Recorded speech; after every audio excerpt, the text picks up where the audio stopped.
The new year has rolled around. It is January 1st, and I'm back with Contest of Champions. So basically, this is a game that I'm hugely addicted to. If you haven't played this game, you might actually be missing out. If you're a Marvel fan and you haven't played it, you might just be stupid. So for the last couple of years, I've been playing this game really passively. Then the Banquet Event comes out, and it allows me to kind of upgrade my roster to a point where I feel like I could be doing a bit more.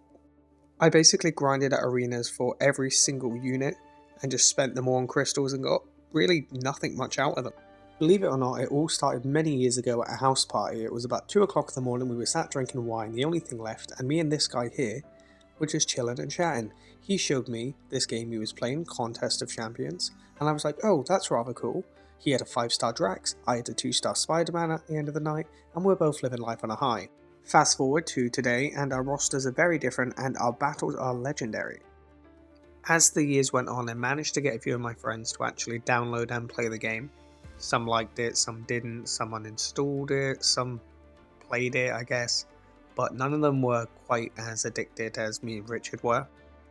This kind of just meant that there was always like a power imbalance. We could never be on the same alliances, never had the same time, other commitments, etc. Life happens. And this game moves incredibly quickly. If you stop playing for a while, come back, there's like 100 new characters you've never heard of. Speaking of, the Avengers Doomsday movie. Weird transition, I know. So this is going to be a really big year for Marvel, and Marvel said it themselves basically on their Instagram page, which I am addicted to as well. So the Marvel Contest of Champions actually commented saying that they were getting champions ready for this. The reason I'm showing you Loki right now is because I'm kind of hoping they give a bit of love to some of the characters they've neglected. We could get a Loki God of Stories, we could maybe even get some love for Thor, not Love and Thunder Thor for God's sake. So the Banquet Event is pretty much over now, and I've gained quite a lot of champions and even more 7 stars. My 7-star roster is looking better than I ever thought it could, to be honest. It wasn't that long ago where I had no 7 stars whatsoever, so this is an incredible jump. Anyway, personally, when Contest of Champions comments something like that, like they're gearing up champions for an incredibly large movie like Doomsday, which is going to be the biggest Marvel movie by far, possibly the biggest movie by far if it's competing with Endgame, Avatar, stuff like that. That, however, is all stuff and conversations for another video.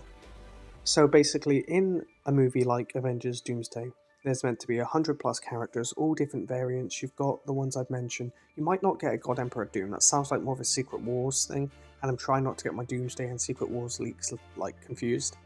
But it doesn't mean that you wouldn't get characters like Loki God of Stories, a different variant of Thor. There's a lot of potential. I've always kind of been really disappointed by the lack of MCU characters they've had in this. Granted, they can't use actors' likenesses for legal reasons and all that, and I get that. Personally, I just think we deserve a bit better than an Iron Man Infinity War and a Stealth Spidey. Anyway, this Banquet Event has kind of left me at square one again. It's a new year, I'm back down to like 0 units. I think I might have 1. And I'm kind of expecting a lot of big things from this game, so I'm going to be doing a lot more content on it.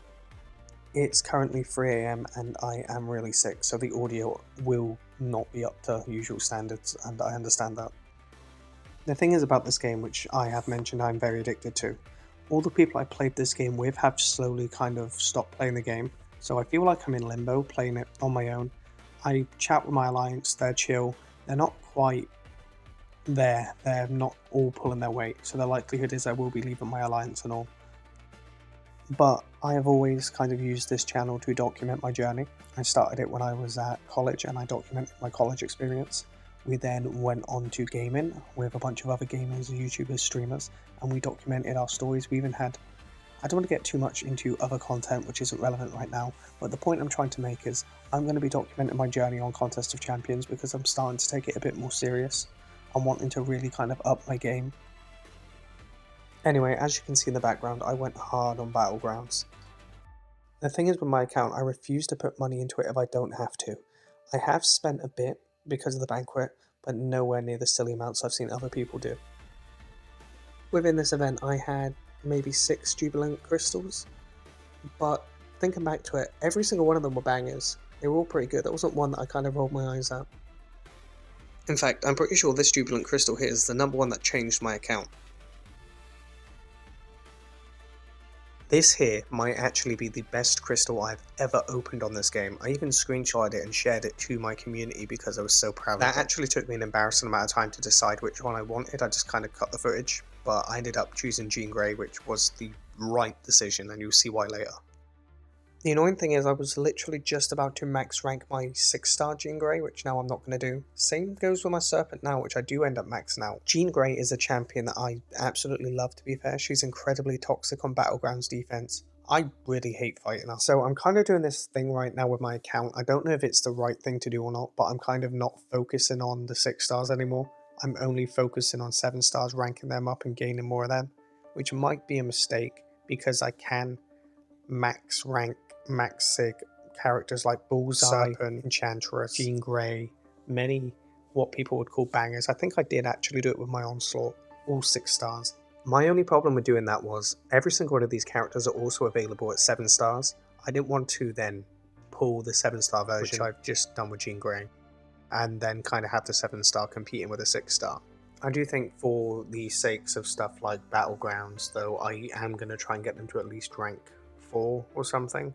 The thing is, because I haven't been playing this game seriously, there's a lot that I don't know, and I've not got the same kind of knowledge as other people, so I'm kind of hoping to go on a journey and learn that, to improve my roster, my knowledge, and to overall get better.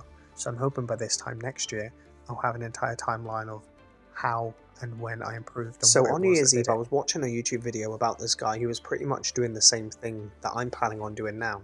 And he was like level 30, he had a starter team, he had like 3 stars and 4 stars, and he had a huge supportive community teaching him how to beat Axe, how to get better, what champs to keep, upgrade, and that's kind of what I want for my channel. As you can see in the background, I've got footage and clips from the Banquet event as well, the end of 2025, and I am gathering a lot more 7 stars, and I'm getting some really good ones to a decent level. Then I've done a few of the objectives, and the global chat was going on about how rewards were due, so I got super excited watching that countdown. I didn't actually get my rewards for about 2 hours later, which was a bit weird, so I just kind of spent my time in Battlegrounds. I did get a 7-star from that and got myself to a higher league. Vibranium 2 I think I ended on, which is decent for me. Although I've had some really decent champions, I am kind of getting teased a lot with these crystals. I've nearly landed on so many good ones that it was almost unreal when I landed on that Jean Grey. Here again, just missing out on a Bullseye, and I do like Spot, he's pretty cool, so I'll take that. Eventually rewards did start coming in, and it wasn't too bad. I got a 7-star Nexus again, although this one was nowhere near as good as the last Nexus I got. Then again, I'm pretty sure the other one was a Titan. Now, I probably made a few stupid decisions here, but the idea was to try and get as many 7-star champions as possible, because I want to keep getting them. So eventually I will awaken them, and I didn't see a need to do that right now. However, sometimes fate does have other plans, and I did manage to awaken Jean Grey. Just got her, and now I've just awoken her. So basically this is my 2025 Banquet Event breakdown and recap. Hopefully there'll be a lot more to come from me and from Contest of Champions. But yeah, I will be back when the other half of the rewards drops, and we will start doing some serious work on this account.